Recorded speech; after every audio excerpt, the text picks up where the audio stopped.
ବନ୍ଧୁଗଣ, ଏହି ଦୁନିଆରେ କୌଣସି ଲୋକଙ୍କୁ ସାହାଯ୍ୟ କରିବା ଭୁଲ ହୋଇନଥାଏ। ବରଂ ଏମିତି କିଛି ସାହାଯ୍ୟ କର ନାହିଁ ଯେମିତିକି ଆପଣଙ୍କୁ ଦିନେ ନା ଦିନେ ଅସୁବିଧାରେ ପକାଇବାକୁ ଲାଗିବ। ସାହାଯ୍ୟ କରିବା ଗୋଟିଏ ପୁଣ୍ୟର କାମ ବୋଲି ବିବେଚନା କରାଯାଇଥାଏ।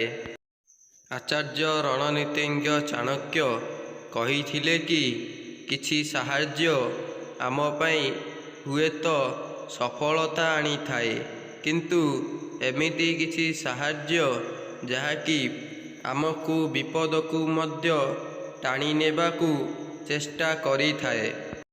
ଆଜିର ଏହି ଭିଡ଼ିଓ ମାଧ୍ୟମରେ ଆମେ ଜାଣିବା ଯେ କେଉଁ ଦୁଇଟି ଲୋକକୁ ଆମେ ସାହାଯ୍ୟ କରିବା ପାଇଁ ହେଲେ ଆମେ ଗୋଟିଏ କୁରାଢ଼ୀକୁ ଆମ ଗୋଡ଼ରେ ବାଡ଼େଇବା ସହ ସମାନ ହୋଇଥାଏ। ସାଙ୍ଗମାନେ, ଏହି ଦୁନିଆରେ ଏମିତି ବି ଲୋକ ଅଛନ୍ତି ଯିଏକି ନିଜର ସାହାଯ୍ୟ ସମୟରେ ଆମକୁ ସାଥ ଦେଇଥାନ୍ତି, ଆଉ ସାହାଯ୍ୟ କିମ୍ବା ସ୍ୱାର୍ଥ ସରିଗଲେ ସେମାନେ ଆମର ସାଥ ସବୁଦିନ ପାଇଁ ଛାଡ଼ି ଦେଇଥାନ୍ତି। ତ ଏହିପରି କରୁଥିବା ଲୋକ ତାର ଜୀବନରେ ସେ କେବେ ହେଲେ ବି ଜଣେ ଲୋକର ସାଙ୍ଗ ହୋଇପାରେ ନାହିଁ। ତ ସାଙ୍ଗମାନେ, କେବେ ହେଲେ ବି ଏହିପରି ଭୁଲ କରିବାକୁ ଚେଷ୍ଟା ମଧ୍ୟ କରନ୍ତୁ ନାହିଁ। ଯିଏ ବି ଏହି ଭୁଲ କରୁଅଛି ସେମାନଙ୍କୁ ଅଧିକ ବିପଦ ମଧ୍ୟ ମାଡ଼ି ଆସିପାରେ। ସାଙ୍ଗମାନେ, ଥରେ ଗୋଟିଏ ଲୋକ ରାସ୍ତାରେ ଯାଉଥିବା ବେଳେ ଚାଣକ୍ୟଙ୍କ ଶିଷ୍ୟ ଚନ୍ଦ୍ରଗୁପ୍ତ ତାଙ୍କୁ ସାହାଯ୍ୟ କରି ଅନେକ ବସ୍ତ୍ର ଏବଂ ଘର ମଧ୍ୟ ଦେଇଥିଲେ।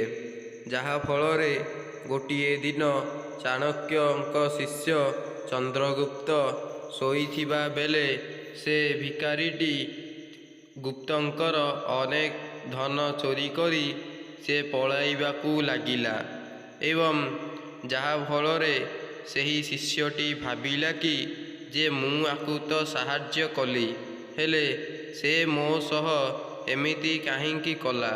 ତ ଏହାର ଉତ୍ତରରେ ସନ୍ତୁଷ୍ଟ ହୋଇ ଚାଣକ୍ୟ କହିଲେ କି ଯେ କରୁଣା ଏବଂ ନିଷ୍ଠା ଜଣେ ଲୋକଙ୍କୁ ଦେଖିକି ହିଁ କରିବା ଉଚିତ ଅଟେ, କାରଣ ଏହି ଦୁନିଆ ହିଁ ଆମକୁ ଭୁଲ ବାଟ ଦେଖାଇଥାଏ।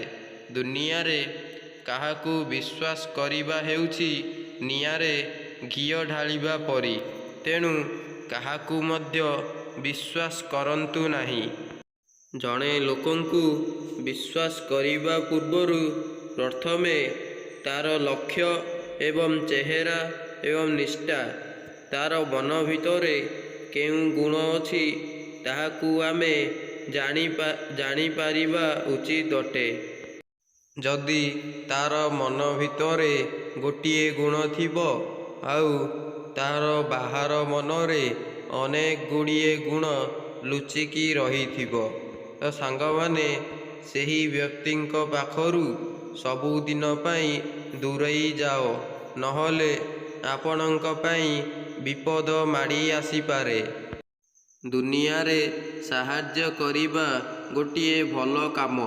ସେ ଭିକାରୀ ହେଉ କିମ୍ବା କୌଣସି ଅସହାୟ ବ୍ୟକ୍ତି ହେଉ, ଯଦି ଆମେ ତାକୁ ସାହାଯ୍ୟ କରିବା ନା, ତେବେ ଉପରେ ଥିବା ଭଗବାନ ଆମକୁ ତାଙ୍କ ସାହାଯ୍ୟର ଫଳ କେବେ ନା କେବେ ଆମକୁ ଭଗବାନ ତାଙ୍କର ଠିକ ମାର୍ଗରେ ହିଁ ଲଗାଇ ଦେଇଥାନ୍ତି, ଯାହାଫଳରେ ଆମେ ଯେଉଁ ବାଟେ ଗଲେ ମଧ୍ୟ ଆମର ସଫଳତା ହେବା ସୁନିଶ୍ଚିତ ହୋଇଥାଏ।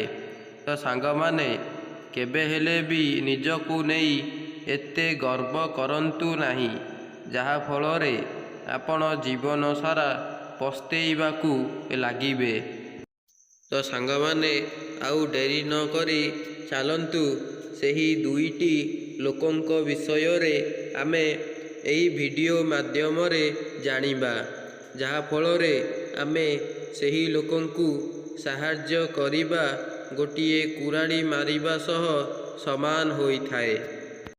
ପ୍ରଥମରେ ଯେଉଁ ବ୍ୟକ୍ତି ଆପଣଙ୍କୁ ମୁହଁରେ ହସ ଦେଖାଏ ଏବଂ ତାର ଛାତି ଭିତରେ ଅନେକ ଯନ୍ତ୍ରଣାମାନ ଲୁଚାଇକି ରଖିଥାଏ, ତ ସେହି ବ୍ୟକ୍ତିଙ୍କଠାରୁ ସବୁବେଳେ ଦୂରେଇ ରୁହନ୍ତୁ।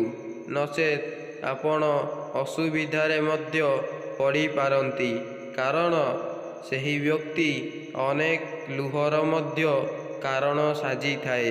ଯେପରିକି ଗୋଟିଏ ଲୋକ ବାଟରେ ଯାଉଥିବା ବେଳେ ପଡ଼ିଗଲା, ତାକୁ ସାହାଯ୍ୟ କରିବା ତ ଦୂରର କଥା, ସେହି ଲୋକଟି ଯାଇକି ତାର ମଜାକ ଉଡ଼ାଉଥାଏ, ଯାହା ଫଳରେ ତାକୁ ସାହାଯ୍ୟ କରିବା ପାଇଁ କେହି ବି ନଥାଏ।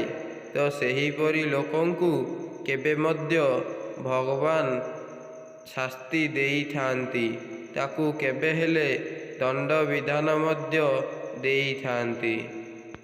ଏହି ଦୁନିଆରେ ଯଦି ଆପଣ କୌଣସି ଲୋକକୁ ଧନ ଦେବେ, ତେବେ ତାହାର ମୂଲ୍ୟ ସେ ଖାଲି ନିଶାରେ ହିଁ ଉଡ଼େଇ ଦବ, ଯାହା ଫଳରେ ସେ ନିଜେ ହିଁ ପସ୍ତେଇବାକୁ ଲାଗିବ ଯେ ମୁଁ କାହିଁକି ଏତେ ସାରା ଧନ ମୁଁ ମୋ ନିଶାରେ ଉଡ଼ାଇ ଦେଲି, ଯାହା ଫଳରେ ଶେଷରେ ତା ପାଖରେ କିଛି ବି ନଥିବ, ସେ ଖାଇବା ପାଇଁ କାଉଳି ହେଉଥିବ। ଯେପରିକି ଗୋଟିଏ କାଦୁଅ ଥିବା ସ୍ଥାନକୁ ପଥର ମାରିବା ଫଳରେ ଆମର ଦେହ ସାରା କାଦୁଅ ହୋଇଯାଏ, ସେହିପରି ଗୋଟିଏ ଲୋକକୁ ସାହାଯ୍ୟ କରିବା ହେଉଛି ଗୋଟିଏ କୁରାଢ଼ୀକୁ ଆମ ଗୋଡ଼କୁ ମାରିବା ସହ ସମାନ ହୋଇଥାଏ। ତ ସାଙ୍ଗମାନେ, ମୁଁ ଏହା କହିବାକୁ ଚାହୁଁଛି କି ଯେଉଁ ଲୋକ ଆପଣଙ୍କ ସହ ପ୍ରତିବନ୍ଧତା କରିବାକୁ ଚାହେଁ, ଆପଣ ସେହି ଲୋକଙ୍କୁ ହିଁ ସାହାଯ୍ୟ କରିବାକୁ ଯାଆନ୍ତୁ। ଆଉ ଯେଉଁ ଲୋକ ତୁମର ଆଗରେ ହସ ହସ ରଖୁଥାଏ, ପଛରେ ତାର ଅନେକ ଦୁଃଖମାନ ରଖୁଥାଏ, ସେହି ବ୍ୟକ୍ତିଙ୍କ ପାଖରୁ କେବେ ହେଲେ ବି କୌଣସି ଜିନିଷ ଆଶା କରିବାକୁ ଚେଷ୍ଟା କରନ୍ତୁ ନାହିଁ, ନଚେତ୍ ଆପଣ ଜୀବନରେ ପସ୍ତେଇବାକୁ ଲାଗିବେ। ଦ୍ୱିତୀୟରେ, ଲୋଭୀ ଏବଂ ଅଯତ୍ନକାରୀ। କାରଣ ଯେଉଁ ଲୋକମାନେ ଅଧିକ ଜିନିଷ ଉପରେ ଲୋଭ ଦେଖାଇ ତାକୁ ନିଜର କରିବାକୁ ଚେଷ୍ଟା କରିଥାନ୍ତି, ସେମାନେ ଦିନେ ନା ଦିନେ ଏହି ମାୟାର ଜାଲରେ ଫସି ଯାଇଥାନ୍ତି। ତେଣୁ କେବେ ହେଲେ ବି ଲୋଭ ଦେଖାଇବା ଗୋଟିଏ ଲୋକର ଉଦ୍ଦେଶ୍ୟ ନୁହେଁ। ଆଉ ଗୋଟିଏ କଥା ସାଙ୍ଗମାନେ, ଯେଉଁମାନେ ଏହି ଦୁନିଆରେ ଭଲ କାମ କରନ୍ତି, ସେ ହିଁ ତାର ଠିକ୍ ଫଳାଫଳ ପାଇଥାନ୍ତି। ଆଉ ଯେଉଁମାନେ ଖରାପ କର୍ମ କରିଥାନ୍ତି, ସେମାନେ ତାଙ୍କର ଜୀବନରେ କେବେ ବି ଉନ୍ନତି କରିପାରନ୍ତି ନାହିଁ, ଯାହା ଫଳରେ ସେ ତାଙ୍କର ଫ୍ୟୁଚର ଅନ୍ଧାର ହେବାକୁ ମଧ୍ୟ ଲାଗିଥାଏ। ତେଣୁ କୌଣସି ନା କୌଣସି କାମ କରନ୍ତୁ, ଦେଖିବେ ସେହି କାମ ହିଁ ଆପଣଙ୍କୁ ଦିନେ ନା ଦିନେ ରାଜା ବନେଇକି ଛାଡ଼ିବ। ଆଉ ଆପଣ ଯଦି ସେହି କାମରେ ଅଧିକ ଲୋଭ ଦେଖାଇବେ, ତେବେ ସେହି କାମରେ ଆପଣ କେବେ ବି ସକ୍ସେସ୍ ହେଇପାରିବେ ନାହିଁ। ତେଣୁ କୌଣସି କାମ କରିବା ପୂର୍ବରୁ ତାକୁ ଧୈର୍ଯ୍ୟର ସହ କରନ୍ତୁ, କେବେ ବି ଲୋଭରେ କରନ୍ତୁ ନାହିଁ। ଲୋଭରେ କରିବା ଦ୍ୱାରା ଆପଣ ତାଙ୍କର ଜୀବନରେ କେବେ ବି ସକ୍ସେସ୍ ମଧ୍ୟ ହେବାକୁ ପାଇବେ ନାହିଁ। ତେଣୁ ଏହି ଭିଡ଼ିଓରେ ମୁଁ ଗୋଟିଏ କଥା କହିବି, ଲୋଭ କେବେ ହେଲେ ଦେଖାନ୍ତୁ ନାହିଁ, ଖାଲି ଧୈର୍ଯ୍ୟ ହିଁ ରଖନ୍ତୁ। ଧୈର୍ଯ୍ୟ ହିଁ ଆପଣଙ୍କର ସବୁ ସମସ୍ୟାକୁ ସମାଧାନ କରିଦେବ। ଯେଉଁ ବ୍ୟକ୍ତି ତୁମର ସାହାଯ୍ୟକୁ ତାର ହକଦାରୀ ବୋଲି ଭାବିଥାଏ, ସେ ଅନେକ ଲୋଭ ଦେଖାଏ, ସେ ଜୀବନରେ ସଫଳତା ମଧ୍ୟ ପାଇପାରେ ନାହିଁ। ବରଂ ତାର ଅହଙ୍କାର ଏତେ ବଢ଼ିଯାଏ ଯେ ସେ ଲୋକଙ୍କ ପ୍ରତି ସବୁବେଳେ ଈର୍ଷା କରିବାକୁ ହିଁ ଲାଗିଥାଏ। ଆଉ ସେହି ବ୍ୟକ୍ତି ଯିଏକି ସବୁବେଳେ ସବୁ ବ୍ୟକ୍ତିଙ୍କୁ ଈର୍ଷା କରୁଥାଏ, ସେହି ବ୍ୟକ୍ତିଙ୍କ ଉପରେ ଭଗବାନ ସର୍ବଦା ରାଗିଥାନ୍ତି ଏବଂ ସେହି ବ୍ୟକ୍ତି କେବେ ହେଲେ ବି ତା'ର ଜୀବନରେ କୌଣସି ସ୍ଥାନକୁ ଗଲେ ମଧ୍ୟ ବିପଦ ମାଡ଼ି ଆସିବାର ସମ୍ଭାବନା ରହିଥାଏ। ସାଙ୍ଗମାନେ, ଏହି ଦୁନିଆର ମୁଁ ଗୋଟିଏ ସତ କଥା କହୁଛି କି ମନ ଧ୍ୟାନ ଦେଇ ଶୁଣନ୍ତୁ ଯେ କୌଣସି ବ୍ୟକ୍ତି ଯଦି ଏକ ବ୍ୟକ୍ତିକୁ ସାହାଯ୍ୟ ମାଗିଲା ତେବେ ଏହି ଦୁନିଆରେ କେବେ ବି ସାହାଯ୍ୟ କରିବେ ନାହିଁ, ବରଂ ସେମାନଙ୍କର ମଜା ଉଡ଼ାଇବାକୁ ଲାଗିବେ। ତ ସାଙ୍ଗମାନେ, ଏଥିରୁ ହିଁ ସ୍ପଷ୍ଟ ହେଉଛି କି ଏହି ଦୁନିଆ କେତେ ବଡ଼ ଅଜବ ହୋଇଥାଏ। ଯଦି ଧରିନିଅ ଆପଣଙ୍କ ପାଖରେ ଆଜି ଟଙ୍କା ଅଛି, ତେବେ ଆପଣଙ୍କ ପାଖରେ ଅନେକ ଲୋକ ଆସି ଛିଡ଼ା ହେବେ। ଆଉ କାଲି ଯଦି ଆପଣଙ୍କ ପାଖରେ ଟଙ୍କା ସରିଯିବ, ତେବେ ଆପଣଙ୍କ ପାଖରେ କୌଣସି ଲୋକ ଆସିକି ମଧ୍ୟ ଛିଡ଼ା ହେବେ ନାହିଁ।